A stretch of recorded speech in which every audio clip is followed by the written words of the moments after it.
High, আমি Priyanka's cooking passion চ্যানেলে আপনাদের সবাইকে স্বাগত। আজ আমি বানিয়ে দেখাবো কাঁচা চাল দিয়ে দারুণ লোভনীয় দানাদার মিষ্টি।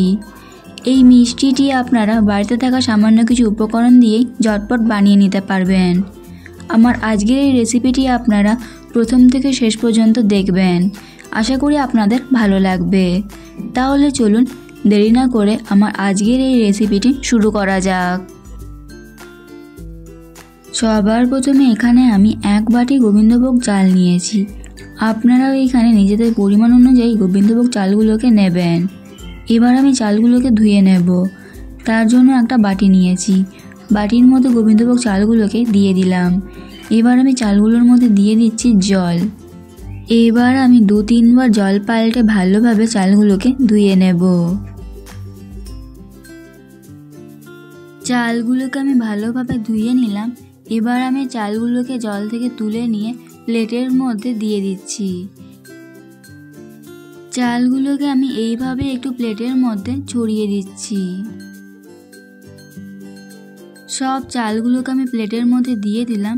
এবার আমি চালগুলোকে এইভাবেই রেখে দেবো 10 মিনিটের জন্য। তাহলেই দেখবেন খুব সুন্দরভাবে চালগুলো ঝরঝরে হয়ে যাবে। 10 মিনিট পর ফিরে এলাম। দেখুন এখন কত সুন্দর চালগুলো ঝরঝরে হয়ে গেছে। যে পাত্রে আমি মিষ্টিটাকে সেট করব, এবার আমি সেই পাত্রটাকে ঠিক করে নিচ্ছি। পাত্রটার মধ্যে আমি এরকম একটা কাগজকে দিয়ে দিলাম। এবার আমি ওপর থেকে দিয়ে দিচ্ছি সামান্য একটু সাদা তেল। তেলটাকে আমি কাগজের চারিপাশে ভালোভাবে লাগিয়ে নেব। তেলটা ভালোভাবে লাগিয়ে নিয়েছি। এবার আমি এটাকে সাইডে রেখে দেব। গ্যাসের মধ্যে কড়াই বসিয়ে দিয়েছি। কড়াইয়ের মধ্যে দিয়ে দিচ্ছি 3 চামচ মতো সাদা তেল। আপনারা এখানে তেলের পরিবর্তে ঘিও ব্যবহার করতে পারেন। এবার আমি এর মধ্যে দিয়ে দিচ্ছি গোবিন্দভোগ চালগুলোকে। গ্যাসের ফ্লেমটাকে মিডিয়ামে রেখে এবার আমি গোবিন্দভোগ চালগুলোকে একটু লালচে করে ভেজে নেব। একটু সময় নিয়ে আস্তে আস্তে চালগুলোকে লালচে করে ভেজে নিতে হবে। চালগুলোকে আমি লালচে করে ভেজে নিয়েছি, তবে খুব বেশি লালচে করে ভাজিনি। এবার আমি গ্যাস অফ করে দিয়ে চালগুলোকে নামিয়ে নিয়ে সম্পূর্ণ ঠান্ডা করে নেব। এবার আমি একটা মিক্সির জার নিয়েছি। মিক্সির জারের মধ্যে আমি ভেজে রাখা চালগুলোকে দিয়ে দিচ্ছি। চালগুলো এখন সম্পূর্ণ ঠান্ডা হয়ে গেছে। চালগুলোকে কিন্তু সম্পূর্ণ ঠান্ডা করে নেওয়ার পরই মিক্সির মধ্যে দিয়ে দিতে হবে। এবার আমি এর মধ্যে দিয়ে দিচ্ছি কিছু ড্রাই ফ্রুটস। দিয়ে দিলাম সামান্য কয়েকটা কাজু, দিয়ে দিচ্ছি চীনা বাদাম, আর দিয়ে দিচ্ছি কিশমিশ। আপনারা এখানে নিজেদের পছন্দ অনুযায়ী যে কোনো ড্রাই ফ্রুটস দিতে পারেন। আর দিয়ে দিচ্ছি একটা থেতো করা এলাচ। এবার আমি সব কিছুকে ভালোভাবে গুঁড়ো করে নেব। সব কিছুকে আমি ভালোভাবে গুঁড়ো করে নিয়েছি, তবে চালগুলোকে কিন্তু একেবারে মিহি করে গুঁড়ো করবেন না, তাহলে কিন্তু মিষ্টিগুলো দানাদার হবে না। এইভাবেই একটু দানা দানা রেখে চালগুলোকে গুঁড়ো করে নিতে হবে। আবারও আমি গ্যাসের মধ্যে কড়াই বসিয়ে দিয়েছি। এবার আমি ক্যারামেল তৈরি করব। তার জন্য কড়াইয়ের মধ্যে দিয়ে দিচ্ছি 5 থেকে 6 চামচ চিনি। আর দিয়ে দিচ্ছি 2 চামচ মতো জল। এবার আমি গ্যাসের ফ্লেমটাকে মিডিয়ামে রেখে এটাকে নেড়ে চেড়ে ক্যারামেল তৈরি করে নেব। গ্যাসের ফ্লেমটাকে হাইতে রেখে কিন্তু ক্যারামেলটা তৈরি করতে যাবেন না, তাহলে কিন্তু ক্যারামেলটা পুড়ে গিয়ে তেতো হয়ে যাবে। ক্যারামেলটা দেখুন তৈরি হয়ে গেছে, আর কত সুন্দর কালারটাও চলে এসেছে। এবার আমি এর মধ্যে দিয়ে দেব দুধ। আমি যে বাটির 1 বাটি গোবিন্দভোগ চাল নিয়েছিলাম, সেই বাটির 1.5 বাটি দুধ আমি দিয়ে দেব। প্রথমে আমি এখানে 1 বাটি দুধ দিয়ে দিলাম। এবার আমি ক্যারামেলটার সাথে দুধটাকে ভালোভাবে মিশিয়ে নিলাম।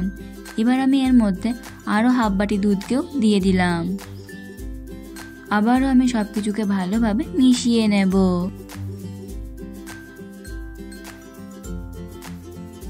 আপনি যদি আমার চ্যানেলে নতুন হয়ে থাকেন, তাহলে ভিডিওটি দেখতে দেখতে আমার চ্যানেলটি সাবস্ক্রাইব করুন এবং পাশে থাকা বেল আইকনটি অন করে দিন আরও নতুন নতুন ভিডিওর আপডেট পাওয়ার জন্য।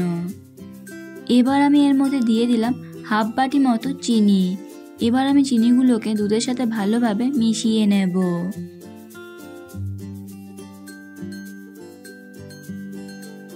এবার আমি এর মধ্যে দিয়ে দিচ্ছি চালের গুঁড়োগুলোকে।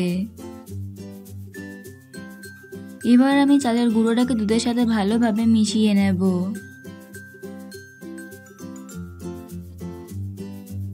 এবার আমি সব কিছুকে ভালোভাবে মিশিয়ে নিয়ে একটা ডোয়ের মতো তৈরি করে নিলাম। এবার আমি গ্যাস অফ করে দিয়ে এটাকে নামিয়ে নেব।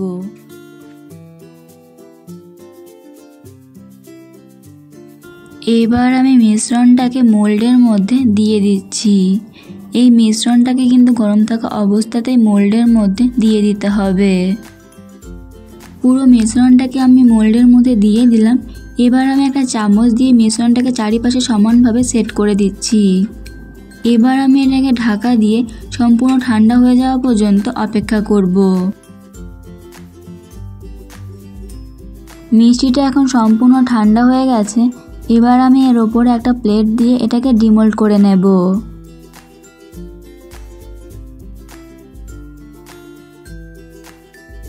এইভাবে একটু ওপর থেকে হালকাতে প্রেস করবেন, তাহলে দেখবেন মিষ্টিটা খুব সুন্দরভাবে প্লেটের মধ্যে বেরিয়ে আসবে। এবার আমি মিষ্টিটার ওপর থেকে কাগজটাকে সরিয়ে নেব। তারপর আমি আপনাদেরকে মিষ্টিটাকে কেটে দেখাচ্ছি।